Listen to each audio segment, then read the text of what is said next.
کہانی سنو جہاں ہر کہانی میں چھپا ہے ایک نیا جادو. تو تیار ہو جاؤ کیونکہ کہانی اب شروع ہونے والی ہے.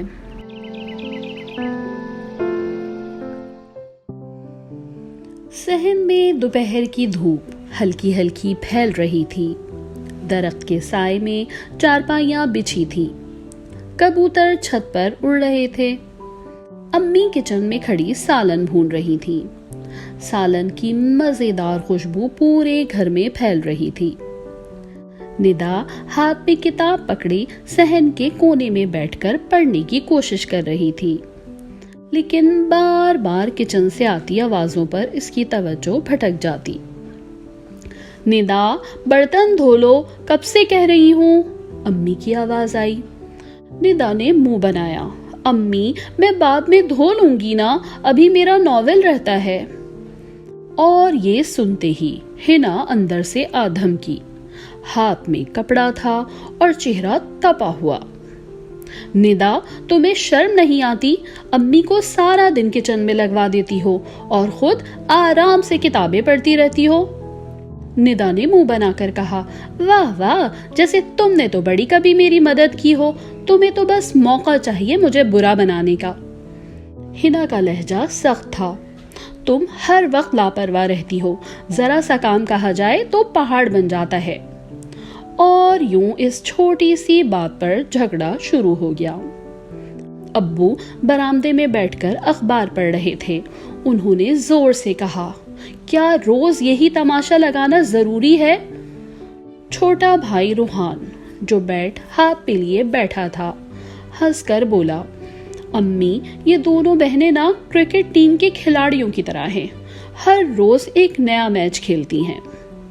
امی نے اسے گھورا تو وہ فوراً بھاگ گیا، مگر گھر کا سکون ایک بار پھر مکالموں اور جھگڑوں کی نظر ہو گیا.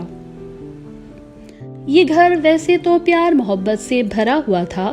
صبح صبح آفس، کالج اور اسکول کی دوڑ. شام کو سب ایک ساتھ مل کر صحن میں کھانا کھاتے. ابو اپنے سارے دن کے حالات بتاتے.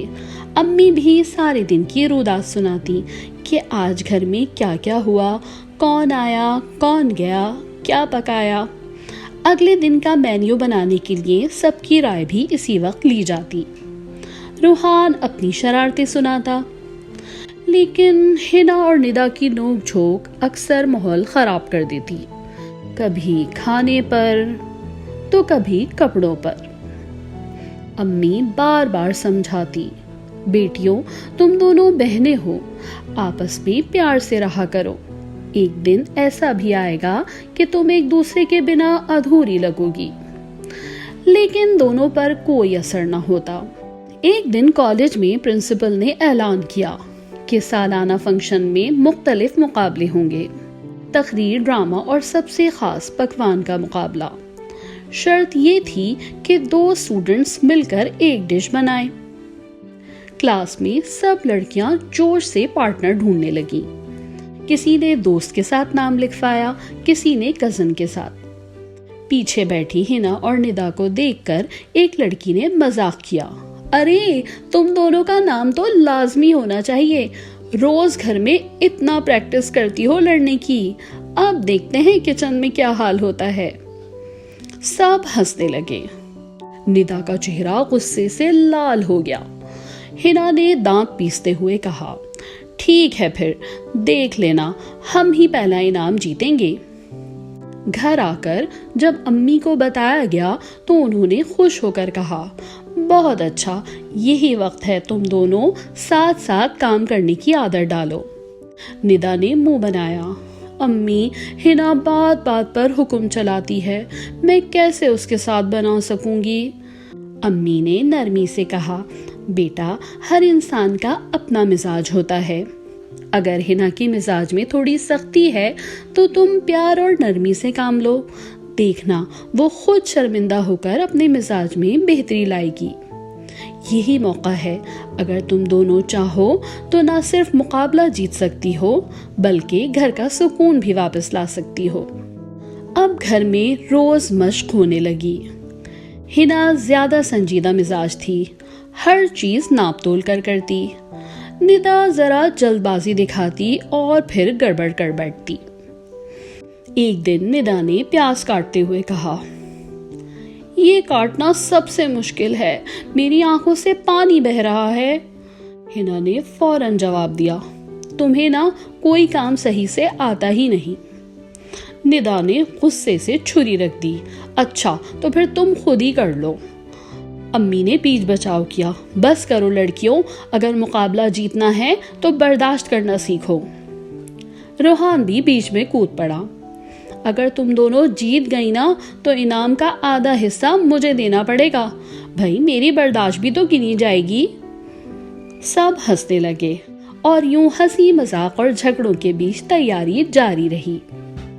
ایک دن شام سب صحن میں بیٹھے کھانا کھا رہے تھے، ہلکی ہلکی ہوا چل رہی تھی۔ ابو نے اچانک کہا، بیٹیوں یاد رکھو، بہنیں اگر آپس میں لڑتی رہیں تو پورا گھر بوجھل ہو جاتا ہے، مگر اگر تم ایک دوسرے کا سہارا بنو تو یہ گھر جنت لگتا ہے۔ ندا نے خاموشی سے روٹی توڑتے ہوئے سر جھکا لیا۔ ہنا بھی دل ہی دل میں سوچنے لگی کہ ابو کی بات سچی ہے، مگر پھر انا بیچ میں آ جاتی۔ آخر کار وہ دن آ ہی گیا۔ کالج کے بڑے ہال میں میزیں سجی ہوئی تھی، چاروں طرف لڑکیاں اپنی ڈشز تیار کر رہی تھیں۔ ہنا اور ندا نے طے کیا تھا کہ وہ چکن قورمہ بنائیں گی۔ شروع میں پھر وہی بحث شروع ہو گئی، نمک زیادہ ہو گیا، نہیں بالکل ٹھیک ہے۔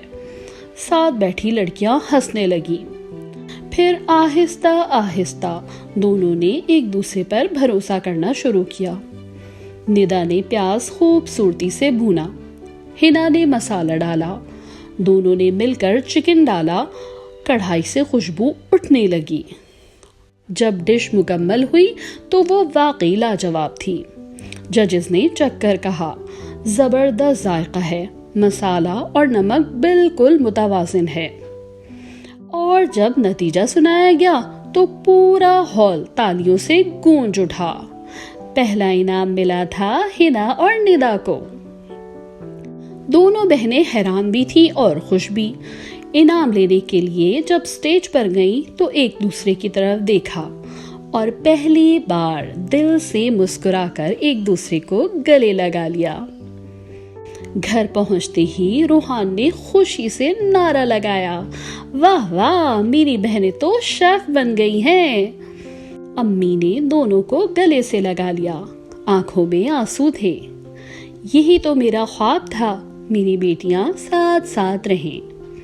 ابو نے فخر سے کہا، یہی ہے بہنوں کا رشتہ، چھوٹی چھوٹی باتوں پر لڑ لینا فطری ہے، مگر جب وقت آئے تو ایک دوسرے کا سہارا بننا اصل محبت ہے۔ ندا نے آہستہ سے ہنا کا ہاتھ پکڑا اور کہا، شکریہ بہن، آج مجھے احساس ہوا کہ تم میرے بغیر ادھوری ہو اور میں تمہارے بغیر کچھ بھی نہیں۔ ہنا کی آنکھوں میں بھی نمی آ گئی تھی۔ میں بھی یہی سوچتی تھی، بس کہہ نہیں پاتی تھی۔ اور اس دن کے بعد ہنا اور ندا مکمل بدل گئیں۔ اب کچن میں ساتھ ساتھ کام کرتی۔ کبھی ہنا ندا کو کہتی، تم سبزی کاٹ لو، میں مسالہ بنا لیتی ہوں، اور ندا ہنس پڑتی، اب تمہیں میرے کام پر کوئی اعتراض نہیں؟ ہاں؟ ہنا بھی ہنس دیتی، نہیں بابا اب نہیں۔ امی ابو سکون سے رہنے لگے۔ روحان بھی خوش تھا کہ اب گھر میں جھگڑوں کی بجائے ہنسی گونجتی ہے۔ اور اس طرح سب نے یہ سبق سیکھا کہ بہنوں کا رشتہ دنیا کا سب سے قیمتی رشتہ ہے۔ چھوٹی چھوٹی باتوں پر ناراض ہو بھی جائیں تو دل ہمیشہ ایک دوسرے کے لیے ہی دھڑکتے ہیں۔